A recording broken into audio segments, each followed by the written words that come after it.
चलिए एक पल के लिए सोचिए, आप हैदराबाद में हैं और आपके बगल से एक विशाल जूता गुजरता है जिसके पहिए हैं, स्टीयरिंग व्हील है और कोई उसे चला भी रहा है। क्या सोचेंगे कि आप कोई सपना देख रहे हैं? खैर, ये सपना नहीं है, ये एक हकीकत है और ये हकीकत हैदराबाद के सुधा कार म्यूजियम में रोज देखने को मिलती है।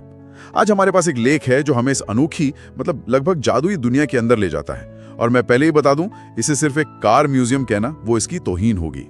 ये कुछ और ही है। बिल्कुल, ये वो जगह है जहां कला, इंजीनियरिंग और कह सकते हैं थोड़ी सनक का संगम होता है, जहां कल्पना को पहिए लगाकर सड़क पर उतार दिया जाता है। तो आज हम इसी पर बात करेंगे कि आखिर इस संग्रहालय के पीछे की सोच क्या है। क्या ये सिर्फ अजीब दिखने वाली कारों का जमावड़ा है या फिर इसके पीछे कोई गहरा संदेश है जो हमें रचनात्मकता और जिसे हम भारतीय जुगाड़ कहते हैं उसकी एक नई परिभाषा सिखाता है। जुगाड़ शब्द का इस्तेमाल बहुत दिलचस्प है क्योंकि कहानी असल में वहीं से शुरू होती है। इस पूरी दुनिया के जो रचयिता हैं के सुधाकर जी, लेख के मुताबिक उनका यह सफर बचपन में ही शुरू हो गया था। कारों और मशीनों का जुनून था उन्हें, मतलब ऐसा जुनून जो आम बच्चों में नहीं होता। और ये तथ्य तो मेरे होश उड़ा देता है। जब वो सिर्फ 14 साल के थे। 14 साल? हाँ, सिर्फ 14 साल उन्होंने कबाड़ के सामान से अपनी पहली कार बना दी थी। मैं अपनी 14 साल की उम्र याद करता हूँ। हम तो बस होमवर्क से बचने के तरीके ढूंढ रहे थे और ये जनाब कबाड़ में से एक चलती फिरती गाड़ी तैयार कर रहे थे। यस, ये सिर्फ प्रतिभा नहीं है, आप समझ रही हैं, ये एक खास तरह की सोच को दिखाता है।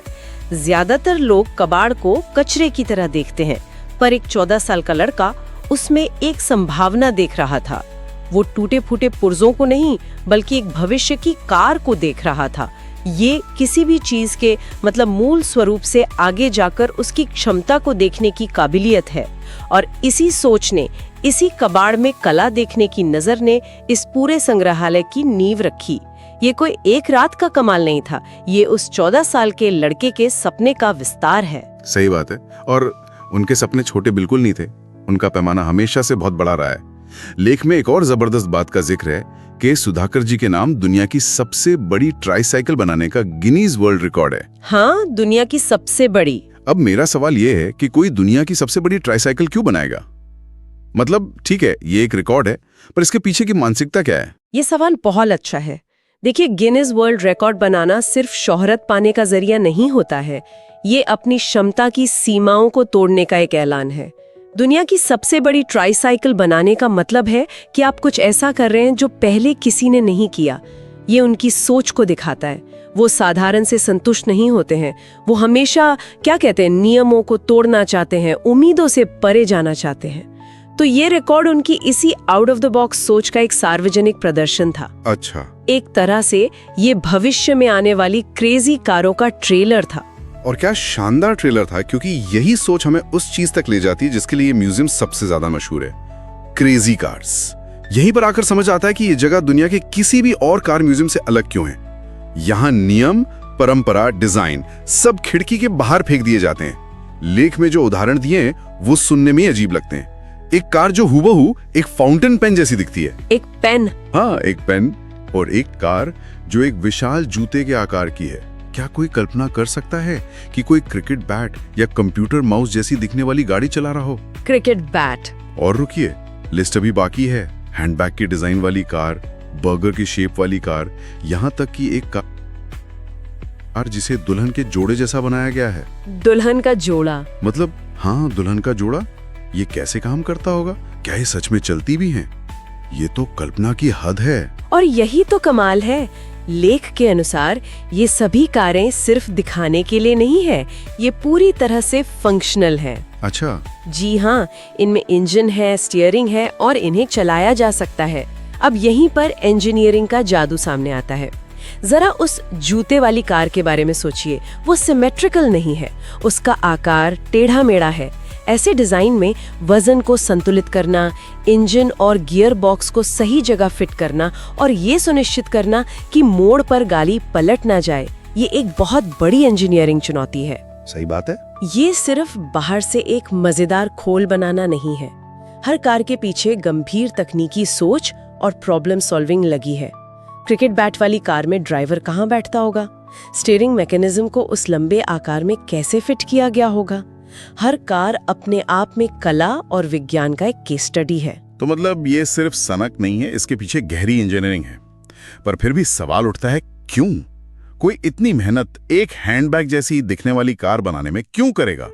क्या ये सिर्फ लोगों को हंसाने के लिए है या इसका कोई गहरा कलात्मक मतलब भी है? मुझे लगता है ये दोनों है। एक स्तर पर ये विशुद्ध मनोरंजन है, ये आपको हंसाने, चौंकाने और आपकी रोजमर्रा की जिंदगी से बाहर निकालने के लिए है। लेकिन दूसरे स्तर पर ये एक आर्टिस्टिक बयान भी है।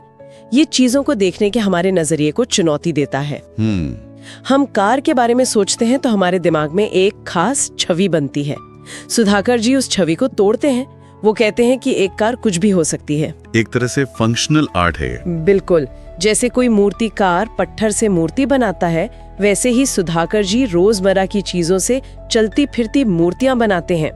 ये इस विचार का उत्सव है कि रचनात्मकता किसी भी साधारण वस्तु को असाधारण बना सकती है। और मेरे ख्याल से यही इस संग्रहालय का मूल मंत्र है।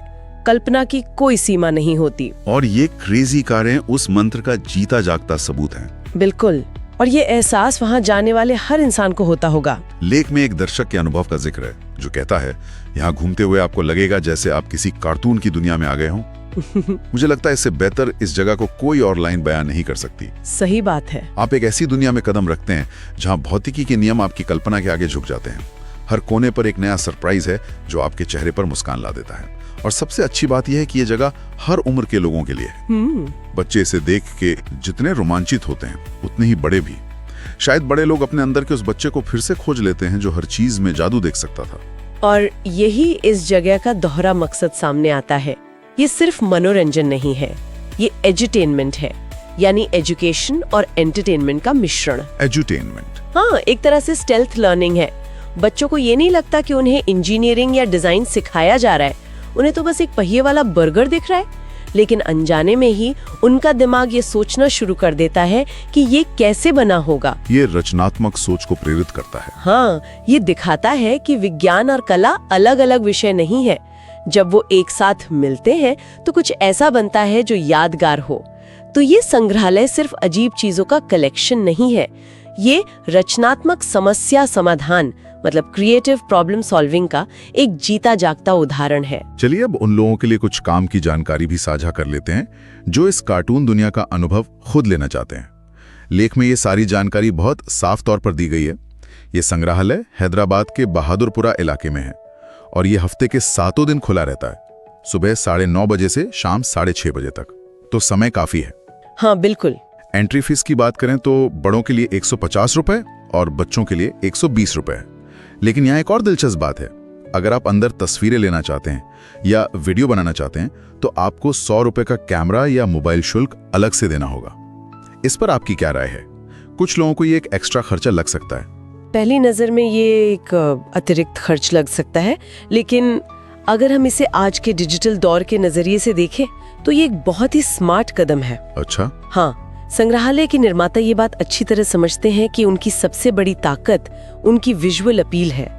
हर कार एक इंस्टाग्राम मोमेंट है। सही बात है। ये कैमरा शुल्क एक तरह से इस बात को स्वीकार करना है कि लोग यहाँ सिर्फ देखने नहीं बल्कि यादें बनाने और उन्हें साझा करने आते हैं। आज के जमाने में किसी भी अनुभव का हिस्सा उसे ऑनलाइन शेयर करना भी बन गया है। बिल्कुल। जब कोई जूते वाली कार के साथ अपनी फोटो इंस्टाग्राम पर डालता है तो अनजाने में म्यूजियम का प्रचार कर रहा होता है। तो ये 100 रुपए का शुल्क सिर्फ एक फीस नहीं है, ये उनके वायरल मार्केटिंग मॉडल का एक हिस्सा है। ये दिखाता है कि वे समय के साथ चल रहे हैं। वाह, मैंने तो इस तरह से सोचा ही नहीं था। ये तो मार्केटिंग का एक बेहतरीन तरीका है। तो कुल मिलाकर बात यह है कि सुधाकर म्यूजियम सिर्फ कारों का एक अतरंगी कलेक्शन नहीं है। ये जुनून, कला और इंजीनियरिंग का एक ऐसा उत्सव है जो बताता है कि अगर सोच बड़ी हो तो कुछ भी हासिल किया जा सकता है। बिल्कुल। ये कहानी हमें वापस उसी 14 साल के लड़के के सुधाकर जी पर ले जाती है। जो लड़का कबाड़ में एक चलती हुई गाड़ी देख सकता था, वही आगे चलकर एक ऐसी दुनिया बनाता है जहाँ क्रिकेट बैट और कंप्यूटर भी कार बन जाते हैं। ये संग्रहालय सिर्फ उनकी बनाई हुई कारों का प्रदर्शन नहीं है, ये उनके सपनों का, उनकी कल्पना की उड़ान का प्रदर्शन है। और ये इस बात का सबसे बड़ा सबूत है कि कैसे एक व्यक्ति का जुनून और उसकी रचनात्मकता मिलकर असंभव को भी संभव बना सकती है। और इसी जबरदस्त विचार के साथ हम अपने श्रोताओं के लिए एक सवाल छोड़ना चाहते हैं। आज हमने देखा कि कैसे पेन, जूते और हैंडबैग जैसी रोजमर्रा की चीजों को चलती फिरती फंक्शनल कारों में बदला जा सकता है। तो अगली बार जब कोई अपने आसपास किसी साधारण सी चीज को देखे, एक कुर्सी, एक किताब या एक कॉफी मग, तो एक पल के लिए रुककर सोचिए, अगर इसकी सीमाओं को हटा दिया जाए तो इसमें और क्या बनने की छिपी हुई संभावना हो सकती है। अगर एक जूता कार बन सकता है तो और क्या कुछ मुमकिन नहीं है।